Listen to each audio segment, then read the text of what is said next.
Di tepi barat Pulau Nias, tepat di sebuah goa yang menghadap langsung ke lautan lepas, hiduplah seorang pria perkasa bersama istrinya dan seorang anak laki-laki mereka.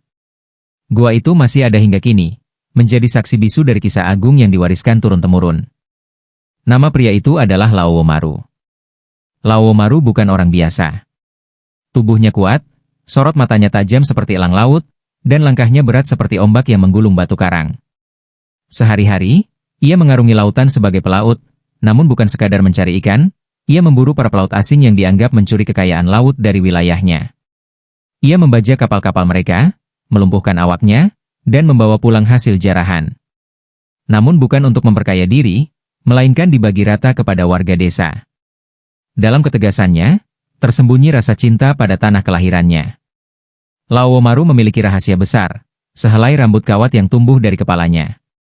Rambut itulah sumber kekuatannya. Selama rambut itu tak dicabut, tubuhnya tak bisa dilukai, tak bisa ditaklukkan. Suatu hari, saat berlayar ke tengah samudra, Laowomaru dihadang oleh makhluk raksasa, seekor naga laut, sang penguasa perairan yang telah lama mendendam pada manusia. Pertarungan mereka mengguncang langit dan laut.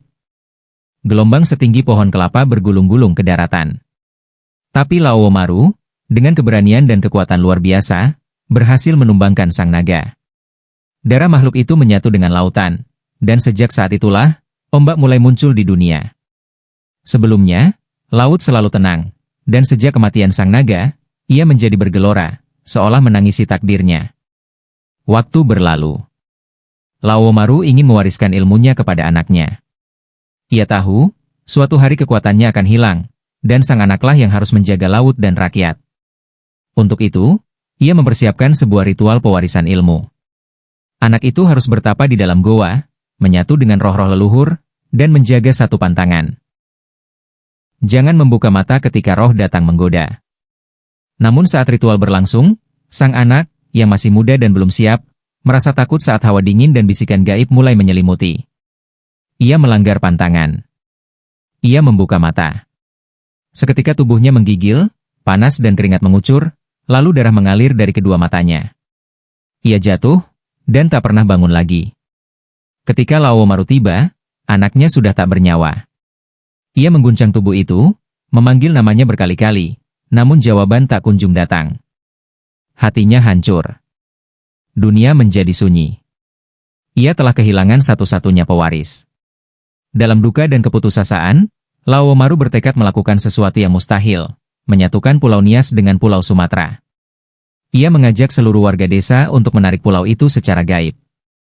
Sebuah tali raksasa diikatkan pada pohon besar, dan Laowomaru memberi satu peringatan keras. Siapapun jangan menoleh ke belakang saat menarik, jika tidak, semuanya akan gagal. Ratusan orang menarik bersama. Tanah bergetar. Pulau Nias pun perlahan bergeser sejauh 1 kilometer ke arah barat Sumatera. Tapi, di tengah upaya itu, seorang warga penasaran dan menoleh ke belakang.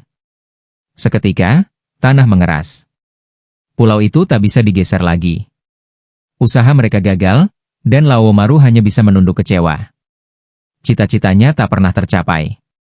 Sementara waktu terus bergulir, nama besar Laowomaru tak hanya mengundang kagum, tetapi juga menumbuhkan iri dan dengki. Di balik kekaguman itu, tumbuh benih kebencian di hati mereka yang haus kuasa. Para raja laut, bajak laut asing, dan para dukun hitam dari seberang pulau berkumpul diam-diam, membentuk koalisi gelap. Mereka semua memiliki satu tujuan, menumbangkan sang penjaga lautan yang tak terkalahkan. Namun berkali-kali mereka mencoba, berkali-kali pula mereka gagal. Tubuh Laowomaru tak bisa dilukai, tak bisa disentuh sihir.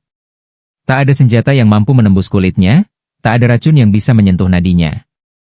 Mereka tahu, selama kekuatannya masih ada, mereka takkan pernah bisa menang. Mereka mulai mencari, dan terus mencari. Apa rahasia kekuatan Laowomaru? Sampai suatu hari, ketika Laowomaru berlayar jauh ke tengah samudra, kesempatan itu datang. Para musuh menyusup ke desa, menculik istrinya, wanita yang selama ini mendampingi sang penjaga laut dalam diam dan setia.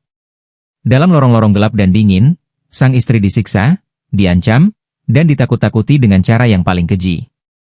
Namun ia tetap bungkam, menggigit lidahnya sendiri agar tidak menyerah. Tapi tubuh manusia ada batasnya, dan dalam penderitaan yang tak tertahankan, Akhirnya ia mengucap kebenaran yang mereka cari-cari selama ini. Kekuatan Laowomaru ada pada sehelai rambut kawat di kepalanya. Selama rambut itu tak tercabut, tak seorang pun bisa melukainya. Kebahagiaan langsung meledak di antara para musuh. Akhirnya, rahasia itu terungkap. Namun mereka belum puas. Mereka menahan sang istri sebagai sandera untuk membuktikan bahwa pengakuannya benar. Mereka ingin menyaksikan dengan mata kepala sendiri. Mereka ingin melihat Laowomaru runtuh di hadapan mereka. Malam itu, Laowomaru pulang dari laut dalam kondisi sangat lelah. Pikirannya masih penuh kabut duka dan letih jiwa setelah semua yang ia lalui. Ia bahkan tak sempat mencari istrinya. Begitu tiba di goa, tubuhnya roboh di atas tikar pandan. Matanya langsung terpejam, tak menyadari bahwa malam itu akan menjadi malam terakhirnya sebagai manusia yang tak terkalahkan. Dalam kegelapan, para musuh menyelinap masuk, seperti bayangan yang tak bersuara. Mereka mendekati tubuh Laowomaru yang tertidur, lalu dengan hati-hati mencabut rambut kawat yang melekat di kepalanya. Saat fajar menyingsing dan Laowomaru terbangun, tubuhnya terasa ringan, bukan karena bebas, tapi karena kosong. Ia tahu ada sesuatu yang hilang. Ia tahu, kekuatannya telah lenyap. Ia melangkah keluar dari goa, dan yang ia temui adalah puluhan bahkan ratusan wajah penuh kebencian, mengepungnya dengan tombak, pedang, dan sihir. Ia mencoba melawan, namun kebalnya telah sirna. Sebuah tombak menghantam dadanya, menembus daging dan tulangnya. Darahnya membasahi pasir putih di mulut goa, tempat di mana dulu ia berdiri sebagai pelindung, kini menjadi tempat jatuhnya sang legenda. Dengan nafas terakhir, Laowomaru menatap laut biru, lautan yang dulu ia jaga dengan nyawanya, dan yang kini bergemuruh dalam diam, seolah ikut meratapi kejatuhan sang penjaga. Setelah Laowomaru gugur, musuh-musuhnya pergi, sebagian membawa rampasan, sebagian hanya ingin melihatnya jatuh. Dan sang istri, yang tubuhnya penuh luka, tapi nyawanya masih utuh, akhirnya dilepaskan. Ia kembali ke goa, tempat segalanya dulu bermula. Tapi rumah itu kini sunyi. Tak ada lagi suara gelombang yang membuat hatinya tenang. Tak ada lagi anak. Tak ada lagi Laowomaru. Hari-harinya berjalan dalam diam yang menusuk. Ia hidup sendiri, menatap laut yang terus bergelora, seolah menyindir, seolah mengenang. Ia tak pernah menceritakan apapun kepada siapapun. Hanya wajahnya yang menyimpan bekas penyesalan, penderitaan, dan cinta yang tak sempat ditebus. Ia meninggal dalam kesepian. Namun namanya tetap disebut sebagai wanita yang mencintai Laowomaru hingga akhir, meski harus hidup menanggung beban yang tak bisa diungkapkan dengan kata-kata.